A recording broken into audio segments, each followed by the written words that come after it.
Chase me, Bow Wow! Chase me! Oh, this is so much... This is so much...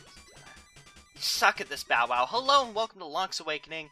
In this episode, we're going to tackle level 2, the Bottle Grotto, which is, you know, a level shaped like a bottle, and it has lots of bottles in it. Hence the name Bottle Grotto, but there is no bottles from Banjo-Kazooie. Because he has no more moves to teach us, unfortunately. And oh look, there's actually 2 types of Stalfos in here, so I was actually wrong in the other episode. There are more types of Stalfos, so they have these guys who jump and lock onto us, and I'm guessing the orange ones are the ones who, like to throw bones at you. And we're actually gonna go ahead and grab this key and come back here, because I want to test the waters with, this room before we move on. Can we...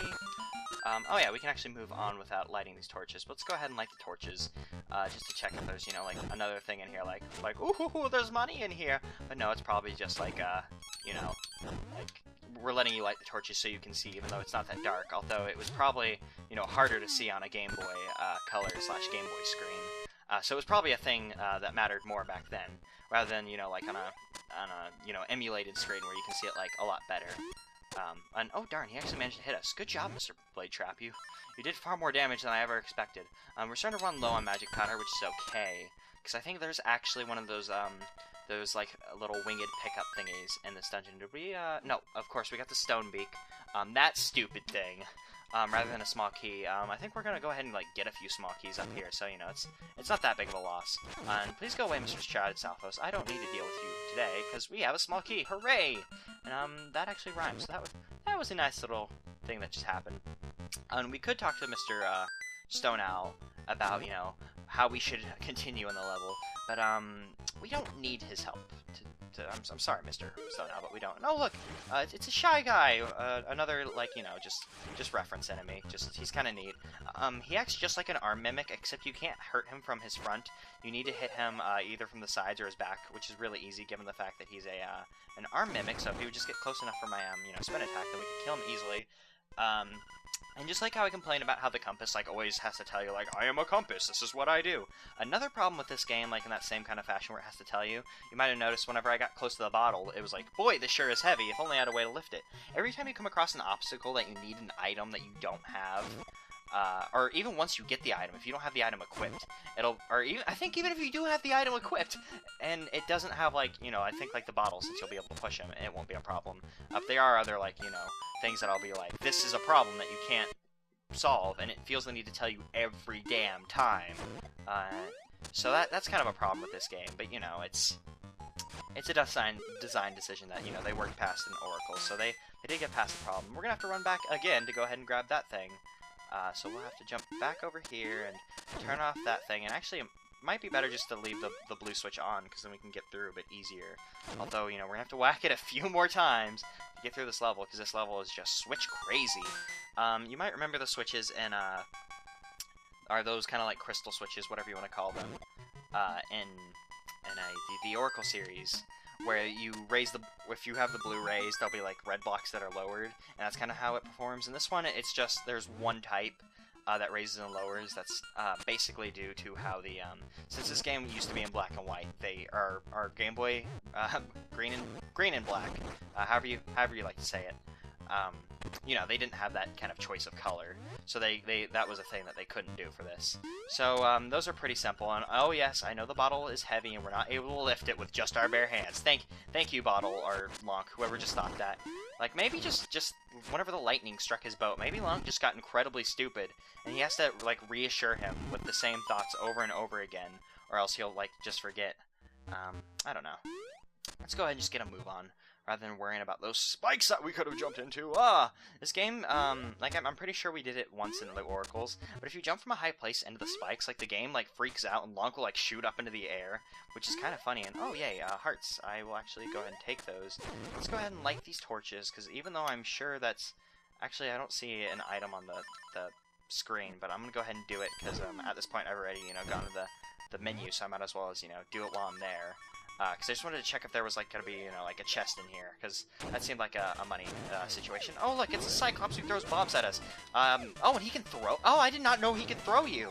Because, like I said, mini-bosses in this game are really easy, so I normally get him into a corner and just beat the ever-living shit out of him. I know he can throw bombs, but if you get too close to him, he throws you. I guess that makes sense, because there's, like, you know, all those... cracked floors, so I guess he throws you at that, and then you would fall through, because, you know, it's like, ah, cracked floor. And I see you, Mr. Keese. You can't surprise me. I've actually memorized that Keese is there, because I normally jump straight into him. And oh, look, it's one of these guys. I don't know if these guys were in the Oracles, but what they do is they draw you in close, so you kind of have to fight, like, the current to get past it. There are a few of them in this game. You can kill them with a sword hit, but, you know, we'll just go by him, because there's nothing more to get in that room. And right here should be... Oh, damn it! I was hoping that would be the dungeon item, because I thought that was the dungeon item. I think we're getting close to the dungeon item, though. Oh my gosh, boos! These boos you kill, I believe you turn on the lights, and then they do, then you can kill them, because they're not like traditional boos where they get nervous. They just can be killed in the light. And here we go. Here's the dungeon item, the bracelet. So now we can pick up stones and pots. And so we'll go ahead and equip it, because we need it to be able to get through. And we're actually going to go check up what's crack-a-lacking up here before we go down there. Which is a good thing we did, because, you know, now we can have a key. And I'm actually going to go forth like that with that button. Oh no, we're going to have to go ahead and switch the button combination, which is really easy to do since you can stand on those buttons. And even if we need to, we can, like, you know, turn around and come back. And I think you're going to be a jerk to get around. So I will pull out my feather and hop over you so we do not take any damage, and then we'll continue moving on. And there are a lot of keys in this room, so I'm guessing there might be... Is there hidden money or something? No, it doesn't look like it, although the flashing light might just be, you know, override being able to tell. And ooh, I think we'll go for a piece of power rather than a guardian acorn, because, like, I don't know if... Did we pick up 2? I don't remember if we picked up 2 in the first episode, but if you pick up 2 at the same time, it kind of messes up, and then it's like, you have 2 of them, you jerk. What do you expect to do? And it only goes for one of them. Pole's Voice, if you've ever played a Zelda game before, you know that you can kill them with bombs, but you can also kill them with pots, and that's how you're expected to kill them in this dungeon at the moment. And actually, I think this leads us to the boss chamber, so we're actually not going to bother with this room. I actually thought this would give us an item, which is why we came here. But, you know, we'll just continue onwards. We'll go ahead and come down here. I know this room has some kind of weird puzzle, which revolves around the order of killing the enemies. I think you're supposed to kill, now I'm just gonna go ahead and take a guess at this. I think you kill Keese first, then Pole's Voice, and then the Stalfos. And, please get out of there, Mr. Stalfos. Yeah, come on out. Come on, it's okay. Or you come to me, Pole's Voice. Oh darn, our piece of power's up. Let's go ahead and see if I pick the right order. Because that'd be... Oh, nope, I picked the wrong order. We can either guess at it, or go talk to one of the owl guys about it. But, you know, there's only 3 of them, so you can only get it wrong so many times. It's not like, you know, a guessing game that would take you too long. So that means that it must be... actually, if you go through the stairs, they'll actually respawn. The Pole's Voice might be first, because we tried Stalfos first, we tried him for... Oh, yeah, duh, we can't kill him unless we do that. So let's go ahead and do that. We'll kill you, and then we'll leave the Keese for last, because the Keese would normally be the one you... Oh, okay, then. So it must be Pole's Voice, Keese, and then Stalfos. I'm just going to go ahead and... I'm going to keep trying this, because I think we can get this without, you know, running back and asking that stupid owl for help. Because we don't need him, we're better than him. So that must be the combination. Yeah, there we go. So give me my item and... Boss key. Is it really time for the boss already? Let me go ahead and check the map. Did we ever even get a map? Oh, and that's the overworld map. Yeah, we did get a map. It looks like it is time for the boss, but where the hell does this take us then? Oh, I know. One of the staircases, I think it's this one, will take you to one of the rooms that we've already been in, while the other one will take you to the boss room. And there's piranha plants. More you know, cameo enemies. I think this takes us back to the... Yeah, this takes you to the room with the, that is the owl that would tell you, like, the order. I'm so sure it is. And I'm going to go ahead and be careful, because I want to jump on you, because I want a heart. And let's go ahead and get rid of you, because you might have another heart for me. And I think there's a Goomba in here, so we'll go ahead and get the drop on you, because I want your heart. And we're going to have to come over here and jump back up, and thank God he stayed dead, because if he didn't, then, you know, he would have bit us, and it would have, you know, nullified our heart-grabbing attempts, and I know it's pretty heavy, and we won't be able to lift it with just our bare hands, because Lonk's kind of a pussy, and doesn't know how to lift a bottle. I guess it stops him, you know,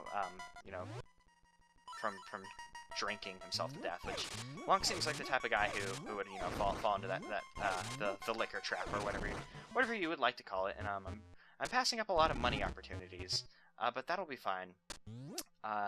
And these are like little puzzles that get weighed down if you're heavy enough to move them. This guy though has a face, which I don't know why that makes him better, but apparently it does. If you try to get on him without that bottle, he will not go down. So you need to go ahead and get that bottle. And let's go ahead and swap over to our rock feather so we can jumpity jump across here. And we get everything in the dungeon, and I keep going to the overworld screen. We missed one thing by the entrance. Oh no, that thing's right in the entrance. Yeah, we'll go ahead and grab that whenever we get back to whenever we beat the dungeon. Ho ho ho! I'm your bad guy this time. Ho ho ho! So this is the magic genie who's in a magic bottle guy, and oh yeah, okay, he's gonna come out and just talk to us. Yeah, you can't hurt me as long as I have my bottle. Just like I said, the annoying things where enemies feel the need to talk to a bajillion times. He's going to say that every time he comes out of his bottle, even after you figure out how to hurt him. We actually might need our sword, so I'm gonna go ahead and grab our sword, because we're going to need our bracelet to be able to hurt him. Because, like he said, our sword can't break the bottle, but if you throw it, it hurts the bottle, and I think, no, you can only get one hit on it at a time. So we'll go ahead and just, play a little game of jump out of the way, because I don't know if these fireballs can be killed with the sword like the circle fireballs can, since these are, more like just... These are literally fireballs. They're, actually fire, while the other ones could be, any kind of, magic ball thingy. He's not that hard to do, and I wasn't looking at the thing, but it looked like Lonk was freaking out there. Because I was just kind of, going to town on the D-pad. He's not that hard of a boss, but, like I said, bosses in this game are kind of a joke. So that's not a thing to be worried about. And yes, I know, you can't hurt you as long as you have your bottle. I've been throwing your bottle against the wall for a while now, so you should know that I know this. But I love this. I love this boss. Just look how dorky he looks. And a neat thing about this game is all the bosses talk to you. Most bosses just don't talk to you, and it's kind of like a little treat whenever they talk to you. But all the bosses in this game have some kind of snarky remark for you, normally relating to the windfish. Why you broke my bottle? Why you make me hopping mad? So now he's going to try and warp into you, and I did not mean to pause the game. He's going to try and warp into you and then throw fireballs at you. So just get out of the way, charge a spin attack, and then we can, I'm actually trying to charge a spin attack. There we go. For some reason I was sucking at it. His warping doesn't seem to be working very well for him, since he's, kind of telling us where he's going to warp beforehand. But there we go. We've taken care of the Genie. I don't know if he has a real name other than Genie. Which I feel bad about calling him Genie, because, whenever I say Genie, I think of Robin Williams' Genie. I'm sure, most people think that, but it doesn't matter, because we get our instrument of the sirens, the conch horn. So now we can call Mermaid Man and Barnacle Boy, and everything will be good. Now it's going to play us another rendition of the Ballad of the Windfish, which actually, I believe they all sound different, since, they're being played on different instruments, which I always thought was really neat. Kind of, push Game Boy sound effects to the limit. I'm sure it doesn't, but, I just always thought that was a neat little touch. So now the prairie is waiting. Oh, good thing Bow Wow's still with us. Because I was like, wait, what are we going to do if we get stuck in there? I always forget that. I always think that Bow Wow's just going to disappear afterwards. And I know we're coming back in here just to go ahead and grab that last treasure. Because it was just some yummy money. Which is good, because we actually needed another 200 rubies. So now I think we just need to run back to the, oh, no. I was going to say I'll meet you back in town, but we actually have some business to take care of. Will you please eat one of these Kapanga flowers? Pretty please? Bow Wow? Come on. There you go. Who's a good little Bow Wow? You are. Yes, you are. So, we actually have some business in the forest to take care of. Because there's a few things that we can take care of now that we have the power bracelet in the forest. We're going to go ahead and have them switch. I've been pointing out a few annoying things in the game, and I'm sure it's probably bothering you, some of you, that I'm pointing out annoying things in this game, and I assure you, I love the shit out of this game. I don't mean anything wrong of it. They're just annoying things that bother me enough that I feel the need to point them out. This game's overworld's kind of one of the more annoying overworlds in Zelda, and we actually can't do anything with that at the moment. One of the more annoying overworlds, in my opinion, and that you have to switch your items a lot. A lot of the item switching things that you needed to get around in the Oracle series would just be taken care of. There was that stone in Lina Village and Oracle of Ages, where after you picked it up, the stone was gone forever. In this game, there's a stone in front of one of the exits to Mabe Village that will always be there, so we always need to switch our items, which isn't that big of a deal, I know. That's just me bitching, but for some reason it just feels like it takes forever for the game to pause and unpause, which I know it's not that long of a wait screen, but it's longer than it normally is. I don't know what it is about it. I don't know if it's just me, or I'm probably just bitching. I'm sorry. You want to come in here and go ahead and throw some magic powder down in this well, because we'll get a nice little fairy hide. Oh my god! It's actually Mad Batter. I don't think I actually say his name in this game. I think it's actually just the name he got in one of the guides, but this is Mad Batter. And he was taking a fine nap, so now he's going to get his revenge by cursing us. So we'll go ahead and take his curse, since, we're nice people.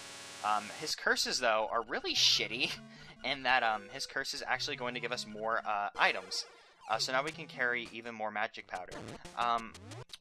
There are three Mad Batters throughout the game. I think if you say no, on that second screen, it actually switches the item that he'll increase how much you'll get of that certain thing, the derp-de-derp, sorry, word's not good. We'll actually go through this cave again, because there's a heart piece on the other side, if you remember. Oh, I was like, wait, why can't I jump? It's because I have a power base. I'm just so used to having jumping on B. But yeah, just it's always a good thing to find where Mad Batter is, and we'll find all of them in the game. Don't worry. Some of them are really late in the game, so we probably won't be seeing him for a while, to be honest. But yeah, it's just always like, a thing. I'm not sure if you can switch up the order that you get it in, the items, but I think if you say no on the second screen, it swaps what item he's going to give you. But it's not that big of a deal. We'll deal more with that later. And actually, have we gotten everything in the forest? Because there's a few things we can get in the forest. Yeah, I think after we get this, we'll have everything in the forest. So if we come in here, we can actually get another secret seashell. So I think this is our second one. I wasn't really paying attention. You can actually pause the game at any time to see. I mean, you guys can see on the sidebar since I put that there. So I'm sorry if sidebars annoy you guys. But I thought it might be a good way to kind of help you guys along if you want to follow this as a guide, even though I'm probably not the best person to follow this as a guide, but I kind of like to, do that whole information junk. And can you get on? Oh no, I think we have to go talk to Madame Meow Meow to return Bow Wow to her. So let's give you back. Ho ho ho! I really appreciate what you did for my poor precious Bow Wow. You are such a nice boy. How can I ever repay you? I know, Smooch! You got a reward from Madame Meow Meow. Lucky, yeah. So she just, kissed us, and oh, look, it's Bow Wow. Aw, hey, that's what I'd call Lonk plays with Bow Wow. Like I said, there are 12 photos in this game. This is one of the photos once you get too close to Bow Wow. So after you've kind of activated the photographer, you can take this photo with Bow Wow once you get close to him, which, we were conveniently walking out. And Bow Wow doesn't seem to want to take the picture, but we're going to try our best to take a picture. But, run away, Lonk! Oh, okay, we're fine. There's actually another picture where we can immediately take if you just come over here. I think it's right here. No, it's right here. If you get in front of one of Ulria's window, the photographer will show up, and he'll be like, he's curious about what Ulria does, in his meantime. And look at him just blabbing on the phone. Aw, he looks so happy. But he's a shy, old guy. So, we'll never see him be happier than that ever again. But I'm hoping we have enough money, because now it's time we go into the shop to make our first big purchase of the game, which is the shovel. There is a trick that you can do in this game where you can steal an item, but I do not suggest you use it on the shovel if you're going to use it, because there's a far more expensive item that'll appear after you buy the shovel. We're also going to want to go ahead and grab bombs, because, we're going to need bombs to do a bunch of junk in the game. So you're going to want to get bombs, because you won't pick them up any other way unless you buy them, I believe. But if you come here, there's the bow. The bow, which costs 980 rupees. If you're going to steal an item, this is the item to steal. Now, I'm not going to do that. I'll show you guys later how to steal it. Like, I know I'm a jerk for talking about it now and not showing you, but there's another thing that's an actual glitch. Like, the stealing of the items was actually implemented in this game for a reason. And you can steal any item you want, but I suggest you do it on the bow if you're going to steal an item. But there's actually another glitch you can do to buy it for cheaper, but you actually have to have the full amount to save some rubies, which I'll show you both those little tricks whenever we get there. Like, I know I'm so sorry about talking about it now and not doing anything. And hi, Marion. Bye, Marion. But, I'll show you whenever it becomes, more relevant when we're actually buying things. But now that we have the shovel, which is going to be very, very helpful in our quest to finding secret seashells, we can go ahead and get some more. Because some secret seashells are going to be buried in the game, which, are like the easiest ones to miss, since, a bunch of them are in chests. And then you'll find the chest because you're just being like a little explorer guy, and you'll be like, yeah, I found it! but then some of them are just buried underground. You won't find it unless you're actively looking for it. If you remember, though, there was the cracked wall and oh darn, I don't have my sword equipped. There was that cracked wall in Tail Cave that I pointed out whenever we were there that we couldn't do anything about. Now that we have bombs, we can go ahead and just hop into the level. So, you know, we're coming back to the level already. You know, just to go bomb that wall and check out what's in there. And spoilers, it's a secret seashell. 20 secret seashells that you need to get in game to be able to get the item that it's worth. And you can only actually collect 20, even though there's 26 in game. So, you know, there's kind of like a leeway thing if you can't find some of them. But after you get 20, the rest like turn into rupees or whatever. So we just come in here and grab our secret seashell. And I think that's all we're gonna do for this episode. Because you know we took out a level. I think we got a heart piece. Did we get a heart piece? Yeah, we got a heart piece in that cave. Yeah, we got a bunch of crap done. So in the next episode we'll do even more crap. Oh yeah, we also got a dungeon done. So for the first time in the series, I'm just gonna sit here and not jam out to the Guardian Acorn theme. I'm so lonely.